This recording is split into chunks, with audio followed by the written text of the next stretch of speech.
On to our interview for this evening. An unfortunate incident involving a medical gadget confined him to a hospital ward for weeks and physically consigned him to the sidelines of the charged national political arena. But Gatundu South Member of Parliament Moses Kuria never shut down the engines, using his recuperation days to, among other things, conduct a survey on next year's presidential elections. In findings now widely shared on social media platforms, MP Kuria projects a tight race between Deputy President William Ruto and ODM's Raila Odinga, with his odds favoring Odinga to beat Ruto in a two-horse race.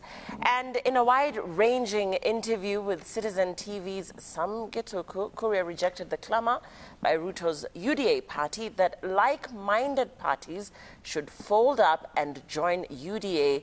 The second-term chaos in Jubilee Party and fears of an imperial presidency makes the UDA proposition untenable. That's right. Moses Kuria was interviewed just before he left the country for specialized treatment abroad. Here now, Sam Gituku inside Moses Kuria's voting booth.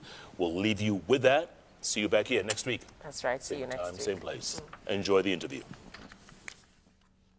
Thank you so much for staying tuned to Citizen TV, and it's time now we want to speak to Honorable Moses Kuria, who is the Member of Parliament for Gatundu South.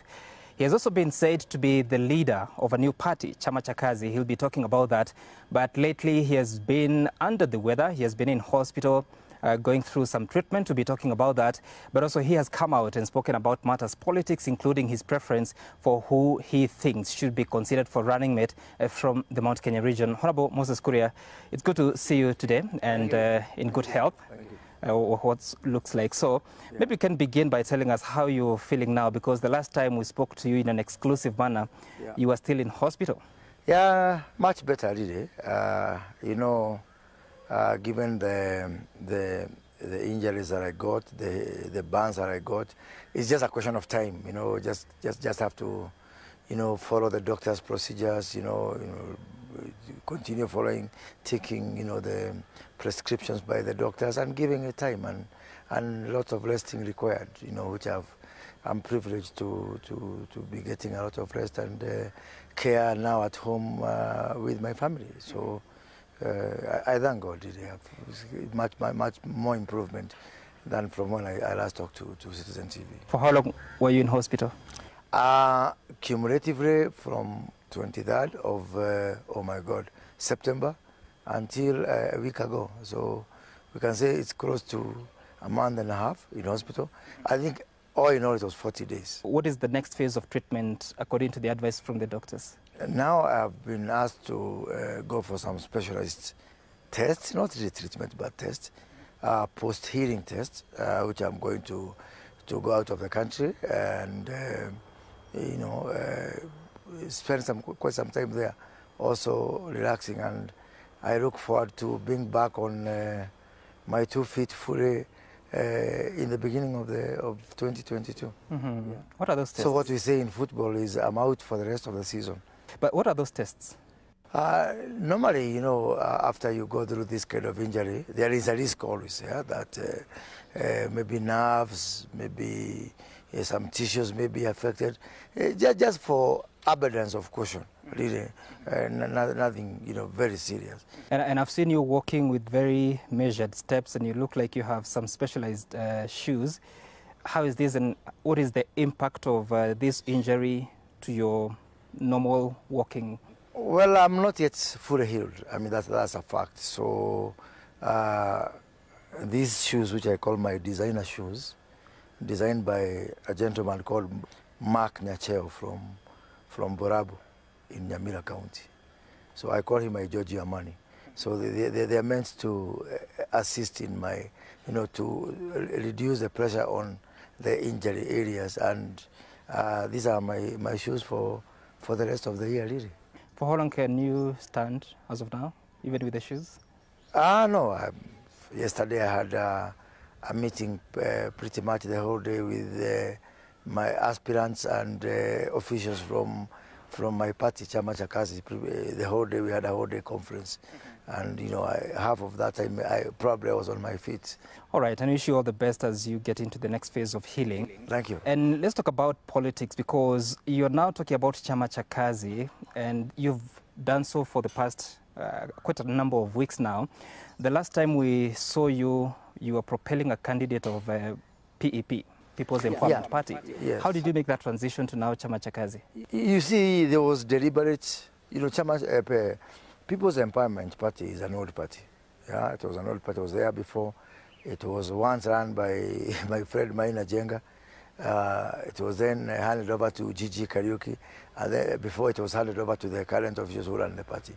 And when these officials invited me to join them in the party, I was happy, because I said that because I have got some ideals and some values and some objectives that can only be achieved by a party that I run closely.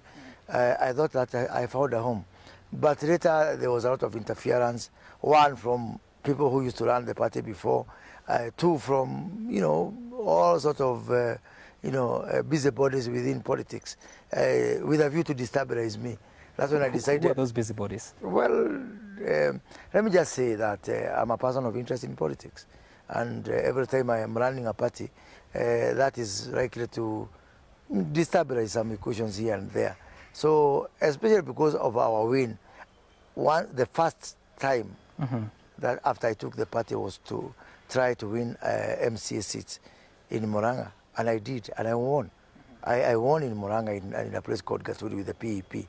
Then I went to Juja, and I won an MP seat. So I had, to the credit of in the silverware of the party, of PEP, I had MP and an MCA within a period of 5 months. You know, that's, you know, you have seen. And with all that success, you still left for Chama cha well, Kazi? because, you know, I thought that if I am not feeling completely comfortable, you know, what's the point? And, you know, we have got a bigger battle ahead, which is 2022. So I thought that the best thing is really that to pack that victory there, because I'm still the same person. So why I won is because I know how to win elections. Right. Yeah. So what are you at Chama cha Kazi? Chama cha Kazi, I'm the designate party leader. And I'm saying designate because, you know, I'm still a nominal member of Jubilee until the 9th of February. Nominal means? Nominal means that I'm in transit. My heart is not there. Yeah? And I'm not alone. Sam, I'm not alone. But are you still supporting the Jubilee Party in terms of subscriptions and what other roles you're... Nope. And now there's talk... It's over between me and Jubilee Party. When is that day that you make that walk? That walk happens on the 9th of February. 9th of February. Because that is a date which we are allowed to take a walk as per the law and as per the Constitution. There is word that there will be a National Delegates Conference of the Jubilee Party, and part of the agenda is said that it will be to consider expelling some of the members that have since moved on to other political parties and political persuasions. How are you dealing with this news? Well, I hope that happens after 9th of February, because why bother? And there's a window. The transfer window opens officially on the 9th of February 2022. So it looks to me very absurd. That makes sense to me, what Jubilee is trying to do. So what is the ideological persuasion of Chama cha Kazi that you hope to join officially 9th Feb? No, the first thing that I'm attracted to Chama cha Kazi, first of all, is our policy and our orientation towards growing young leadership. That's one of the main reasons why people are asking me, why are you not doing it in Jubilee, or why are you not doing it in UDA? This is not a cliche. This is not something I say for politics. If you look at the young leader who was elected MCA for Gaturi, with practically zero experience, I really want to dedicate the rest of my life in politics to developing young leaders, yeah, and also helping professionals, people who always say politics is a dirty game, to de-risk politics. I call it de-risking politics. I come from banking background, and risk is a very important element within banking. And there's something called de-risking, when now you look at factors that mitigate the risk. I want to de-risk politics. I want to make politics a less risky affair for young people who say, I am not confident of myself. And for professionals who say, politics is a dirty game. Because that's why things are going haywire in this country. You released some findings recently that show that it's likely to be a two-horse race between Raila Odinga and William Ruto, with quite a chance for Raila Odinga to win. So eventually, where will Moses Kuria and Chama cha Kazi lie? First of all, let's talk about my analysis and vis-a-vis Chama cha Kazi. I have been the chief data analyst in the last 4 presidential elections. What do you mean with that? Yes. Chief data analyst? Yeah, I mean, like in 2007, I was there analyzing data for Kibaki in the Kibaki Presidential Secretariat. In 2013 and 17, alongside other great data scientists like Johnson Sakaja, we were the engines behind analyzing what is going to happen. Some other people are going up there jumping about tyranny of numbers. That was my creation. I mean, very few people could tie my shoelaces in terms of data analysis. That's my trade. I thought I first heard of tyranny of numbers from Mutahi Ngugi. Mutahi was a mouthpiece. Mutahi was only the deliverer. He was only the waiter. We were the real chefs of the tyranny of numbers. You can ask this from Johnson Sakaja. We were the real people behind the numbers. I've done numbers for donkey years. So what are the numbers telling you? So, by the way, every time I do numbers, I'm very loyal to numbers. Very loyal to numbers. Even those elections I've won because of fidelity to data. And there's nothing that, that makes me unhappy than people who cook numbers or who cook figures. And I can smell cooked figures from 10 kilometers away. So what is that methodology used? Because for the credibility of your research to be in the eyes of the public, what is that methodology you're using? First of all, it is based on realism. The first thing you do, and that's where people get it wrong in this country. We want to have one country, granted, no problem. We want to have a country run by, a politics run by ideologies and all that. Granted, that is, who wouldn't want that? But the reality is, we have got also some demographics. For example, let's take like ethnic blocks. It's a reality. During the day, we'll say, we want one country, we don't want ethnicity. But ethnicity plays a role in our politics. So you start with that one. And, I remember in 2013, Sam, the first time I created zones for purposes of data. And I did a story that was run in the Star newspaper by a friend of mine called Oliver Madenge. And Uhuru Kenyatta was very mad at me. He said, you are zoning this country. All we did from that time, from 2007, is to zone this country. And I have got 11 demographic zones. That if you look at Mount Kenya as a region, they have got tendency of voting the same way. You take Luo Nyanza, they have got a tendency of voting the same way. You take the 5 counties of Western, 4 of Western plus Trans Nzoia. Again, even if you look at members of parliament, you look at Maa counties of Kajiado, Samburu and Narok.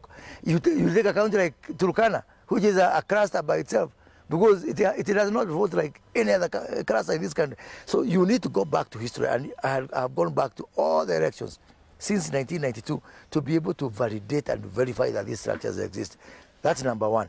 2, once you validate that is the way the 11 clusters are, then I use mobile technology to conduct opinion polls, based now on that cluster. How many people did you call? Well, we can say normal polls are up to 2,000. Not about calling, by the way.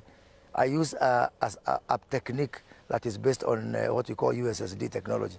Because the problem with calling also, it has got its own problem. People will tell you what they think you want to hear. So you sent out text messages and people responded? Correct. That's correct. And how and by the way, how do you even identify who to send a message to? Because there are so many voters in this country, 19.6 million as of 2017 registered. My mechanism of reaching the actual voters from those particular areas. Let me not go beyond that because of some privacy issues. So I have got my technology, and by the way, for transparency purposes, that is how I won in Murang'a, in Gaturi. That is how I won in Juja. Even people who work with me. And that's how even, remember I was helping UDA party in Kiamba. And even the guys in UDA, they know that that's how I won. They know that my technology is tried. Honorable Kuria, I'm confused because you're saying you're getting feedback from the actual voters, but also saying that you use that to win. So I thought you win through persuasion and influence. No. What you do, winning elections nowadays is nothing about microphone. Yeah, it's not about shouting there on the stage. Yeah, it's not about crowds that you pull. It's about precision targeting of the voter. Do you know we have become very advanced in our politics and people don't know? That is why, you know, you end up people, hey, this guy had big crowds so out you there. target them and tell them what? You see now, how you combine data science and campaigning is, if you do data science continuously, data science will point to you areas you need to improve. Because this is how Obama won. I've been following the two Obama wins. So, yeah, this is how Mr. Trump won. And people are wondering, how did Trump win? So with your projections, and you can correct me if I'm wrong, that you say that there's a higher chance, a better chance for Raila Odinga than William Ruto. My analysis came up with two scenarios. And the first scenario is a four-horse scenario. If you ask me realistically, and I could be wrong, is that we have got 4 potential presidents in this country. And they are? Barring the sun and high seas. Yeah? We're going to have either Raila Odinga, William Ruto, Kalonzo Musyoka, or Musalia Mudavadi. So anybody telling you that anyone out of these 4 characters has got any realistic chances, it is there, but it is what you call one out of maybe 10 million or 100 million in terms of chances. So then I put 2 scenarios. Scenario number 1 is that all of them get to the ballot. And I saw what my data proved to me is that if the 4 guys get all the way to the ballot, then what is going to happen is that none will get to 50+1. Yeah, Kalonzo will eat away largely from Raila Odinga. Musalia will eat largely from Raila Odinga, and William Ruto will be ahead of the pack, so he will be the leader, but really quite not with 50+1 that is required to get a clear win in the first round. Right. So now we get into the second round. So what now the 2-horse race was, in the event that now we come from the first round and transition into the second round, who is going to benefit from who, from what? And and what I found out is that, what my data showed me, what my science told me, is that William Ruto will benefit from quite some fallout from Kalonzo's voters, but not enough. So around 40% of Kalonzo's first round voters will vote for William Ruto in the second round, but 60% will vote for Raila Odinga. I found out that even in cost, which is very surprising, because that's a Raila Odinga zone really, historically, but in the runoff, and even in the first round, there's going to be a tie, 50-50 tie between Raila Odinga and William Ruto, and so on and so on. In the feared and much hyped Mount Kenya region, the vote was very generous to William Ruto at 70%. And no matter how much he tries, I don't see Raila Odinga getting beyond 30% of Mount Kenya vote. Well, that is 300% increase for him because he's never had it anyway. But remember, that put him at that's 10 counties, including Nakuru. Right. Including Kiambu, which have got quite cosmopolitan population. But the 10 counties of Nakuru, Laikipia, the entire central province as you know it, Meru, Embu, and the Tharaka-Nithi, even in 2017, Raila Odinga had 300,000 votes from that area. And so by saying he's going to get 1.3, just saying that his friends who are working with him here and there are going to bring in some weight. To bring in at least 1 million votes. Okay. So knowing this, and you have associated yourself with the deputy president and the hustlers narrative, I don't know whether that has changed, but knowing what data is telling you, so what are you going to do? How are you going to use it moving forward? Right now, I am just a public commentator when it comes to presidential elections. So you haven't chosen a side? my preference is to work with the Deputy President. He's my friend. We work together. We've suffered together, my friend. Do you know that the transport committee in the National Assembly is a very powerful committee that determines where to put roads in this country, where to put airports, where to put ports, maritime, blue economy. Do you know I was the vice chair of that committee? Do you know why I'm not the vice chair anymore? Because of my association with William Ruto. Do you know the Budget and Appropriation Committee, which I was very proud of? I was appearing on your TV and other public fora to comment about the economy and our debt and our fiscal situation.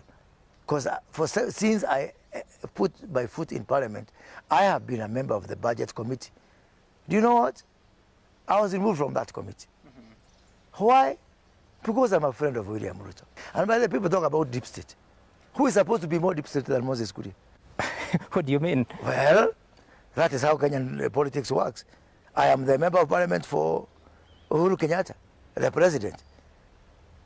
So literally, I was ruled out of government. How do you join the deep state in that sense? No, well, there's something called proximity, joined by proximity, yeah, and assumption even, yeah, and perception, yeah. So I am not in government. For me to do something, to get things done in government, I have to try very hard, because people who are associated with William Ruto are perceived to be in the opposition. It was my desire, it was my wish that I continue working with William Ruto. And I hope that opportunity will present itself at some point. But for the time being, William Ruto has said clearly that if you want to work with him, then you have to join the only national party, which is UDA. And leave all other... with, what do you mean with that? Because that is his view. And that is the view of the people of UDA. Me, if you ask me, I would still claim the silverware of PEP. Because it was really, the party I was leading. So what are your options now? Because he says that dissolve your party, join me. Right now I'm very busy. Sam, and I'll tell you what I'm busy with. I'm very busy with putting a machinery that is going to win a lot of parliamentary seats. Okay? I am very busy with ensuring that a lot of MCs are elected on Chama cha Kazi, especially young people, and especially women. Yeah? I am very busy ensuring that we get a lot of governors elected on Chama cha Kazi ticket. Where is your main target base? It's all over the country, but really, there are some areas where we will have advantage more than other areas. But that will shock you. You said something that, let me put it, you are an associate member of the deep state, and therefore, because this is a very controversial topic, including Governor of Nyandarua, Francis Kimemi, alluded to it, and people have said some of the ills the country faces is because of, quote-unquote, the manipulation of the deep state. So what role and what responsibility do you take for having been part of that deep state during our time, since you joined Parliament? Deep state was for keeping government steady.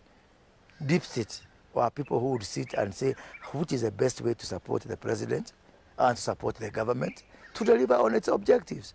And clearly you can see, so there's deep state 1 and deep state 2. When we were deep state 1, things were right, things were working. You can see when deep state was used, because you can use deep state for the right reason. So that is a positive. If you are to work with the next president or a political party that eventually wins the election, whether it's William Ruto or whoever else you choose eventually, how will you ensure that you do it so differently so that you don't suffer what you've suffered this time? That's a very good question, Sam Gituku. And that's exactly why I'm actually getting a chill when people try to say we all get into one party. Because why BBI collapsed was because of some illegalities in the process. But nobody really can question over 70% of the things that were in BBI. I was opposed to BBI because of the illegality of the process. But some of the things that the BBI was trying to bring is sort of checks and balances against an imperial presidency. The biggest danger now we face going to the next election is an imperial presidency. It is possible we can have a president who gets rogue, who can, even, send his MPs and his henchmen against anybody who is performing, whether it is any of the 4 candidates, whether it's Kalonzo Musyoka, I see that danger. Whether it is Musalia Mudavadi, I see that danger.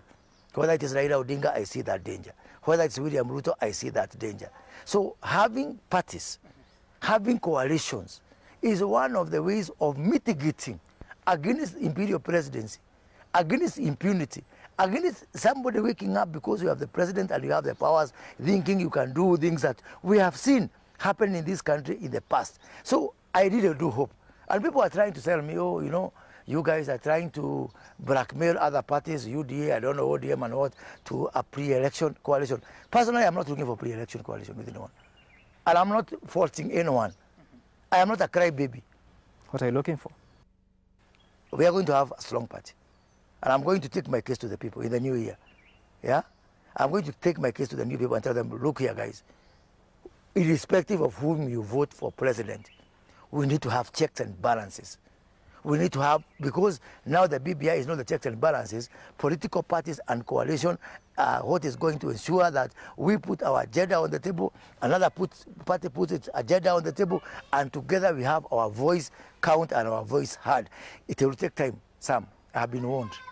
I have been receiving... Honorable Kuria, I'm just wondering, because in 2013, it was a coalition of TNA, URP, and so many other parties. Then come 2016 September, they were all collapsed into forming Jubilee Party, but still there were some coalitions. The proof, so this is a formula that has been tried and failed. The proof not failed. The proof of the pudding is in the eating. Compare the first government and the second government.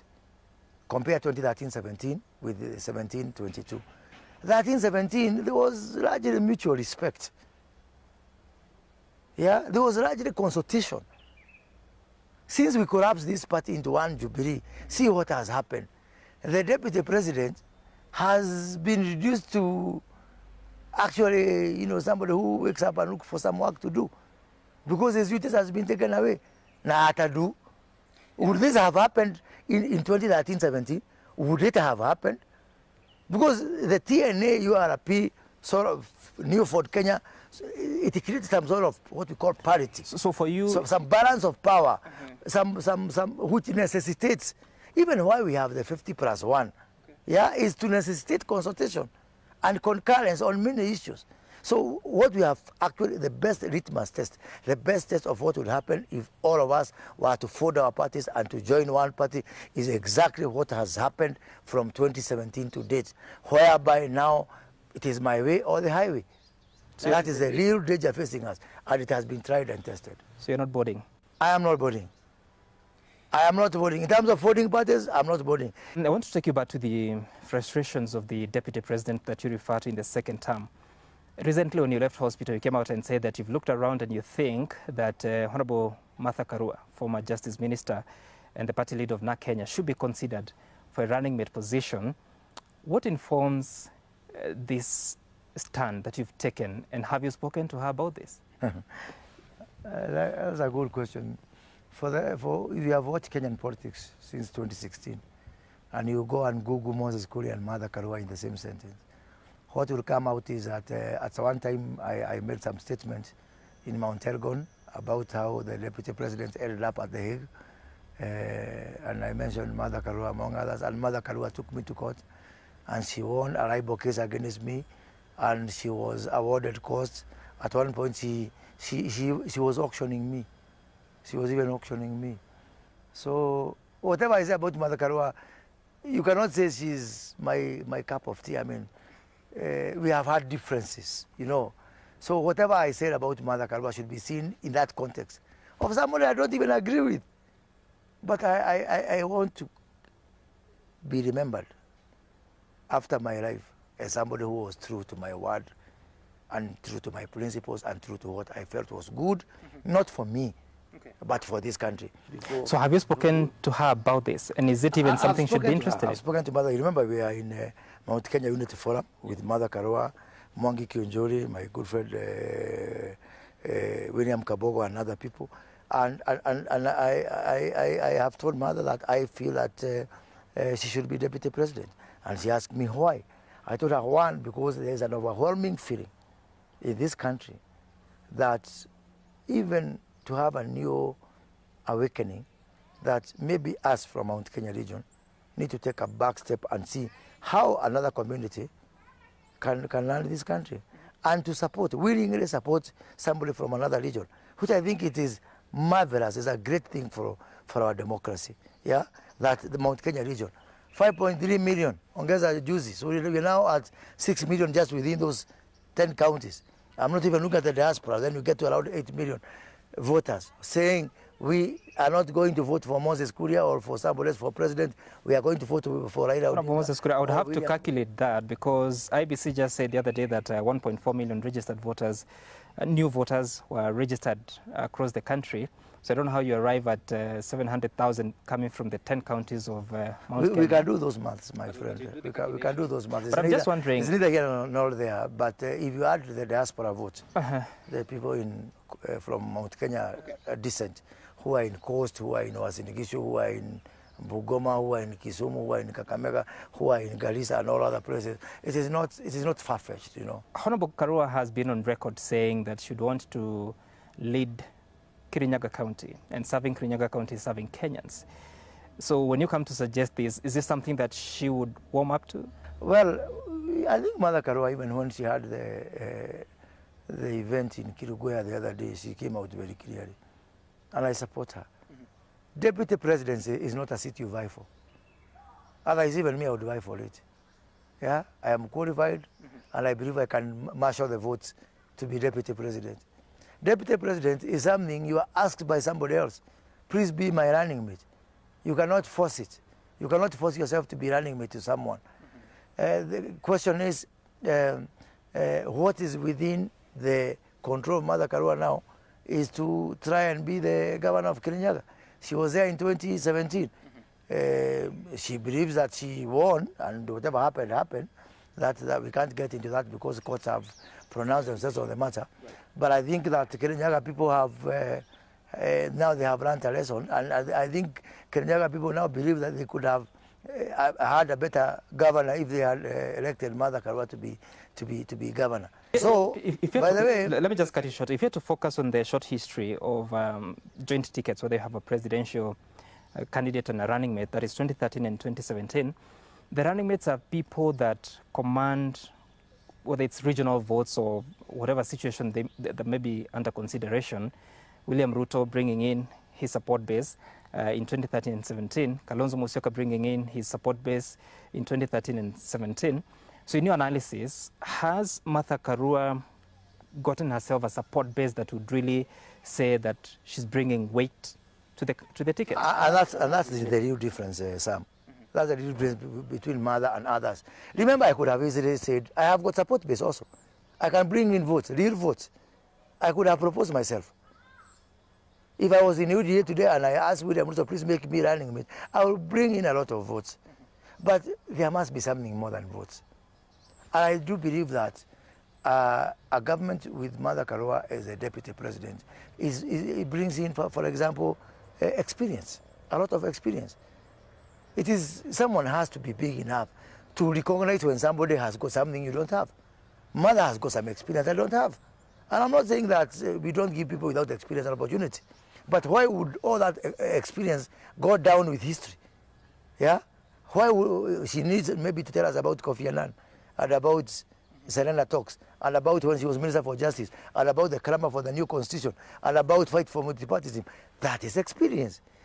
Experience is a treasure for this country. Once it disappears, we will look for it, we will not find it. I really hope that we can be able to tap into Mother's experience when she still has a vitality to be able to fight to this country. She has integrity. Mother, you can rest assured, whoever is president, things like corruption are going to be very difficult. Because Mother is going to be that eye that assures everybody that there's not going to be impunity, corruption, injustice, unfairness. And of course, it just happens. And I'm just saying, Honorable Kuria, let us not make this a campaign pitch for Martha Karua. No. And it's also, you have asked me for the reason, and I've got solid reason. And the other reason, of course, is because maybe also we need to send a message to girls in this country that you can be what you dream. And by having a woman as a deputy president is what Americans are enjoying today. The message to young girls that you can dream and become. All right, it's unfortunate we have to talk about Honorable Martha Karua, who is not on set to really express herself. But now that you raised the question, I'm just wondering, with the rich CV that you described that she comes with, when you look around, if it's the 4-horse race or the 2-horse race that you're talking about, where is it best that she joins in looking for the presidential ticket? Well, I think, you know, that's the amazing thing with Mother Karua is that she fits in all, because she's coming in to cure a disease that is not with one person, it's with all persons. All these people are a risk to this country. I dare say without a risk of contradiction. Kalonzo Musyoka represents a risk. Musalia Mudavadi represents a risk. William Ruto represents a risk. Raila Odinga represents a risk. So the de-risking factor, the mitigating factor for all these four, when I look around, nobody can tie the shoelaces of Mother Karua in terms of de-risking, making people say, even if so-and-so tries to become rogue, even if so-and-so tries to take this country to dogs, at least there is somebody there, there is a safe pair of hands. You know, people asking in whose hands are we safe? In the hands of Mother Karua as a deputy president. Only that. The rest we are not safe. We are not safe with Ruto, we are not safe with Raila, we are not safe with Musalia, we are not safe with Kalonzo. We need a de-risking factor. We trust you, we love you, yes, but we need some more collateral. Is she agreeable to this? It's a discussion we are going to continue having, but I have told Mother, and Mother has been told by many people, this is not about you, this is about this country. This is a bigger calling. It's a bigger calling. Honorable Moses Kuria, just before you fell ill and got to hospital, there's something you're championing at the Mount Kenya Unity Forum, and said that there will be a Limuru 3 declaration probably early next year. So as you travel out of the country, how do you sustain this vision going forward, and the ultimate decision? What are the characteristics of that decision? I think this is not personal, so we are with other people. Mount Kenya Unity Forum is many people really, a lot of people, a lot of parties who are members of that. You are going to see, even when I'm away, you are going to see a lot of meetings, a lot of deliberations. We've set 22nd of February as a date for Limuru 3. I do believe that is still visible, that will happen. And what you can expect from Limuru 3 is, one, this is my suggestion, I'm going to put it on the table, that the region does front Mother Karua as a deputy president of whoever we decide to support. Two, I hope that by that time, the region can take a corporate decision in terms of, you know, which presidential candidate to support. And three, and most important, that we need to have our fair share of government, commensurate with our numbers. You actually said that 40% of government positions should go to Mount Kenya region. I am just wondering how you arrive at those numbers, because if you're to say 5.3 million voters in 2017, that's 28% of the entire electorate. Yeah, because as I've said, that once you cast your eye to the diaspora, 40% is right on money, exact to the point. Yeah, so that is proven, that's tested. There's a reason that this is also from, look at the contribution of votes to Uhuru Kenyatta. Are you aware that Mount Kenya region contributed 84%? 84%. Out of the 8 million? I am not certain about that, because this is my, you know, the Valley data to me is what journalism is to Sam Gichuku. So we'd rather take that. No, I'm not sure about that, because I think, I may be wrong, but about 4-point-something million votes is what came from Mount Kenya. That's 50%. Are you aware that if you ask Joho, how many votes Joho had? Joho had like 300 something, 12 something. Are you aware that Uhuru Kenyatta had 100,000 votes in Mombasa County? That is not what I'm saying. I'm saying what we can prove as of now is that at least 4 million votes came from the 10 counties you describe of Mount Kenya. That is 50%, not 84%. Remember, even our cultural associations as Mount Kenya people, we have got branches. I remember I was one of the founder members of Gema Cultural Association. People know of Mount Kenya Foundation more than the Gema Cultural Association. I was a founder member with the late Jenga Karume, and we have got branches from all over the country. So we know, we have got our mechanism of when we say this, it's something we can tell you. Do you know we had branches in Likuyani? Honorable Moses Do Kuria, you even know where Kuyani is? I have to dissociate those numbers from Citizen TV because we cannot authenticate them with evidence as of now. But let's move on and talk about the campaign rallies you've seen from different political leaders. If it's to talk about Deputy President William Ruto, Raila Odinga, or even the One Kenya Alliance and so many others, including recently that gathering at Githurai, is it flyover or underpass, where One Kenya Alliance were there and were really pleased by the numbers. What do these numbers in rallies mean when it comes to the day of voting, if you have to reflect on history? You know, for me it's a sad thing, Sam, that we have these numbers during working days. I've not seen anyone doing those rallies over the weekends, passing by Githurai over the weekend. It is always during working days.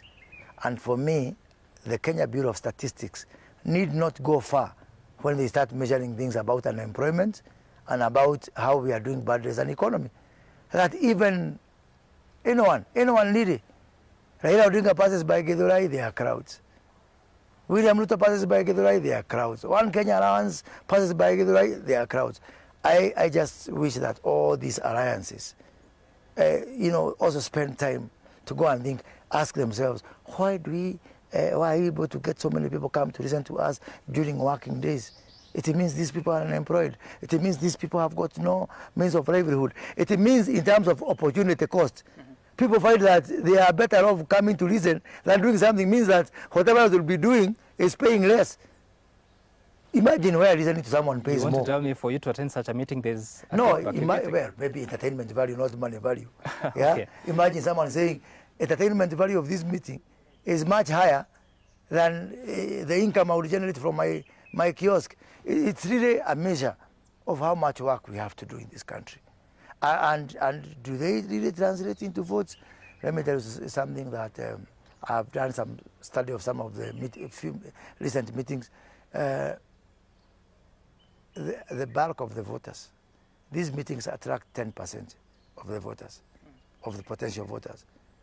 90%, if you don't use data science to ask yourself, the 90% that didn't come to Githurai, what are their real feeling? Utapata mshangao. People will be shocked on voting day. If you base your chances on these people who come out to shout and to scream and to cheer, 90% are at homes. 90% are making some decisions. 90% are quiet. And there's nothing I fear, me as a politician, than a silent voter. What is Honorable Moses Kuria going for in 2022? Well, right now, I'm going to vie for a position called the party leader of the dominant party in this country. Nikishinda hiyo, I'll be so happy. Dominant party, which one is that? Chama cha kazi. You're not going for any elective seat? As of now, no. My focus is to make other people win. What will you be doing between I'm a 2022 midfielder. and 2027? Huh? What will you be doing? Running a serious party, which is going to, I hope I'll have more than 10 governors under my party. And Honorable Moses Kuria, as you fly out, I don't know that you want to disclose where you're going, but how will you keep in touch with Kenyan affairs? Well, the social media is vibrant. I hope not to keep so much in touch because my doctor will not be very happy. But I've got my system working. I've got my system, not the deep state system. I have my system working, and I'm very good in delegation and working with groups. So you won't say where you're going?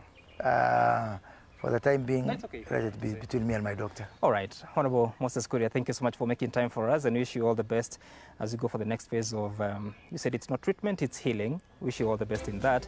And also in your political journey, when you continue having these conversations. That has been Moses Kuria, Member of Parliament for Gatundu South. Back to you in studio. My name is Sam Gitubi.